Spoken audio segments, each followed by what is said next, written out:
Bonjour lumineuses âmes, bienvenue sur le podcast d'Ondes de Lumière, le podcast pour vous aider à trouver votre voie et vivre pleinement votre vie. Aujourd'hui, nous allons aborder un sujet que vous connaissez peut-être ou pas. Il s'agit du syndrome du sauveur.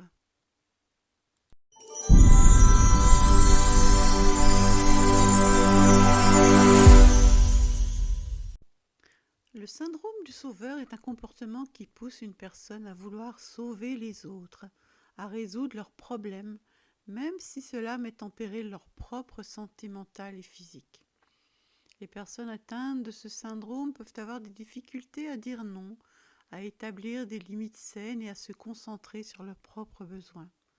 Dans cet épisode, nous allons examiner les origines de ce syndrome, ses symptômes, les conséquences négatives qu'il peut entraîner et les méthodes pour le surmonter. J'espère que cet épisode vous aidera à mieux comprendre le syndrome du sauveur et à reconnaître les signes de ce comportement chez vous-même ou chez les autres. Alors, qu'est-ce que le syndrome du sauveur ? Le syndrome du sauveur est un comportement qui pousse une personne à vouloir aider les autres, à résoudre leurs problèmes et à les sauver de leurs difficultés, même si cela met en péril sa propre santé mentale et physique.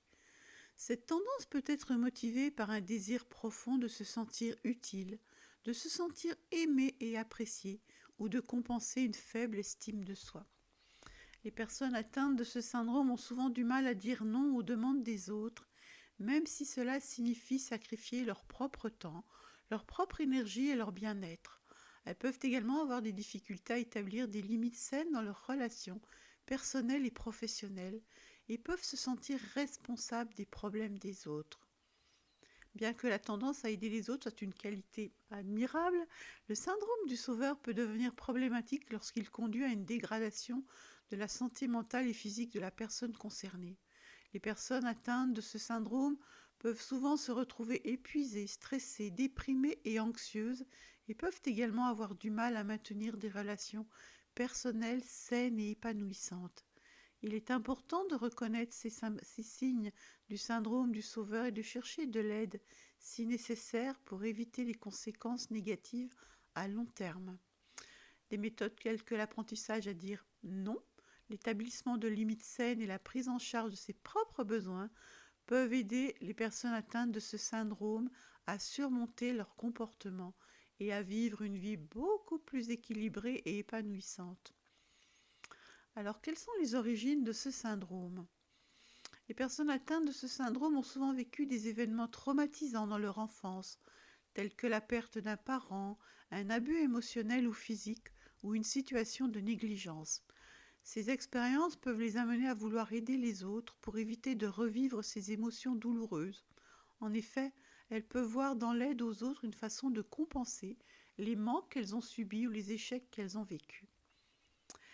Les personnes atteintes du syndrome du sauveur peuvent également avoir des antécédents familiaux de comportement altruiste ou avoir grandi dans un environnement qui valorisait l'aide aux autres.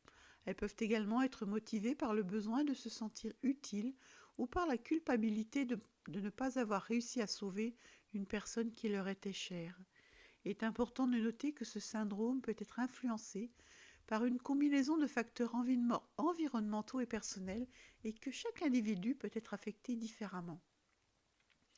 Le syndrome du sauveur peut prendre différentes formes selon les individus. Certains se concentrent sur l'aide aux membres de leur famille, d'autres aux amis ou à des inconnus. Certains se consacrent à une cause spécifique, comme l'environnement ou les animaux, tandis que d'autres se sentent appelés à aider toute personne dans le besoin. Il est important de noter que chaque forme du syndrome du sauveur peut être bénéfique, mais elle peut être également préjudiciable si elle est pratiquée de manière excessive et non équilibrée. En comprenant les origines et les facteurs de développement du syndrome, il est possible de mieux comprendre les comportements des personnes qui en sont atteintes. Il est également important de se rappeler que le syndrome du sauveur peut être surmonté grâce à une prise de conscience de ses propres motivations et limites, ainsi qu'à une aide professionnelle si nécessaire. Alors, quels sont les symptômes de ce syndrome ? Tout d'abord, il convient de souligner que les personnes atteintes du syndrome du sauveur ont tendance à sacrifier leurs propres besoins pour aider les autres, ce qui peut entraîner une difficulté à dire non aux demandes d'aide. De plus, elles ont tendance à s'impliquer émotionnellement dans les problèmes des autres et ressentent une forte culpabilité lorsque leur aide n'est pas suffisante ou reconnue. Enfin, les personnes atteintes du syndrome du sauveur peuvent ressentir de la frustration lorsque leurs efforts ne sont pas appréciés ou reconnus. Ces symptômes peuvent avoir un impact important sur la vie professionnelle et personnelle des individus concernés. En effet, le syndrome du sauveur peut entraîner un épuisement professionnel, une perte de motivation et une détérioration des relations personnelles. Les personnes atteintes de ce syndrome ont du mal à établir des limites saines et à se concentrer sur leur propre bien-être. Cette tendance à se surinvestir dans les problèmes des autres peut également nuire à leur capacité à résoudre leurs propres problèmes et à atteindre leurs propres objectifs. Quelles sont les conséquences de ce syndrome ? Il est important de comprendre les conséquences négatives que peut entraîner ce syndrome. Tout d'abord, il peut conduire à l'épuisement, au stress, à la dépression, à l'anxiété. Les personnes atteintes de ce syndrome qui ont du mal à établir des limites saines et à dire non peuvent être amenées à s'impliquer excessivement dans les problèmes des autres. À long terme, cela peut entraîner une perte de motivation et une dégradation de leur santé, qu'elle soit physique ou morale, et des relations personnelles tendues. Il est donc crucial de reconnaître les signes du syndrome du sauveur et de chercher de l'aide. Les personnes atteintes de ce syndrome peuvent ne pas être conscientes de leur comportement et de ses conséquences négatives sur leur vie. Le soutien d'un professionnel de la santé mentale peut aider à comprendre les causes sous-jacentes de ce syndrome, à établir les limites claires, à améliorer l'estime de soi et à apprendre des compétences de communication efficaces. Reconnaître le syndrome du sauveur et chercher de l'aide peut prévenir les effets négatifs à long terme et permettre aux personnes concernées de vivre une vie plus équilibrée et plus heureuse. Alors, comment surmonter ce syndrome ? Tout d'abord, il est important d'apprendre à dire non et à établir des limites saines. Les personnes atteintes du syndrome du sauveur ont tendance à prendre en charge les problèmes des autres au détriment de leur propre bien-être. Il est donc crucial de reconnaître ses propres limites et de s'engager uniquement dans des situations qui sont réellement importantes et bénéfiques. Ensuite, la prise en charge de ses propres besoins est essentielle pour surmonter ce syndrome.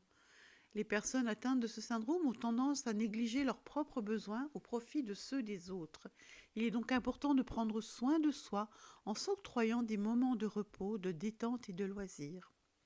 La réduction de l'implication émotionnelle dans les problèmes des autres est également une méthode efficace pour surmonter le syndrome du sauveur. Les personnes atteintes de ce syndrome ont tendance à s'impliquer émotionnellement dans les problèmes des autres, ce qui peut les épuiser émotionnellement. Il est donc important de garder une certaine distance émotionnelle pour éviter de se laisser submerger. La reconnaissance de ses propres limites est également importante pour surmonter le syndrome du sauveur. Les personnes atteintes du syndrome ont tendance à se mettre une pression énorme pour aider les autres, même si cela peut être au détriment de leur propre santé mentale et physique. Il est donc crucial de reconnaître ses propres limites et d'accepter qu'on ne peut pas tout faire. Ensuite, la thérapie peut être un outil précieux pour surmonter ce syndrome. Les personnes atteintes de ce syndrome peuvent avoir besoin d'une thérapie pour comprendre les origines de leur comportement et apprendre des techniques pour établir des limites saines et gérer leur stress. Enfin, il est important de prendre en charge sa propre santé mentale et physique pour surmonter ce syndrome. Les personnes atteintes de ce syndrome ont tendance à négliger leur propre santé mentale et physique, ce qui peut entraîner des conséquences négatives à long terme. Il est donc crucial de prendre soin de soi en pratiquant des activités qui apportent du bien-être et en cherchant de l'aide professionnelle si nécessaire. Alors, pour conclure ce podcast sur le syndrome du sauveur, donc nous avons parlé des origines qui peuvent être liées à des expériences de vie traumatisantes ainsi qu'à des facteurs environnementaux et personnels. Nous avons également évoqué les symptômes de ce syndrome, tels que la tendance à prendre en charge les problèmes des autres au détriment de sa propre santé mentale et physique, ainsi que les conséquences négatives à long terme, telles que l'épuisement et la frustration. Enfin, nous avons évoqué les méthodes pour surmonter ce syndrome, comme l'apprentissage de la prise en charge de soi et la mise en place de limites claires avec les autres. Je vous encourage vivement à rechercher de l'aide si vous vous reconnaissez dans ce syndrome ou si vous connaissez des personnes atteintes de ce syndrome. Et je vous invite à partager votre expérience ou commentaire sur le sujet sous ce podcast si vous le souhaitez et à partager ce podcast auprès des personnes qui pourraient être intéressées. Il est important de briser ce tabou et de sensibiliser davantage les gens au syndrome du sauveur pour aider à prévenir les conséquences néfastes. Je vous remercie d'avoir écouté cet épisode. N'hésitez pas à vous abonner pour être informé des prochains épisodes, à liker, à commenter et à partager. Je vous dis à bientôt.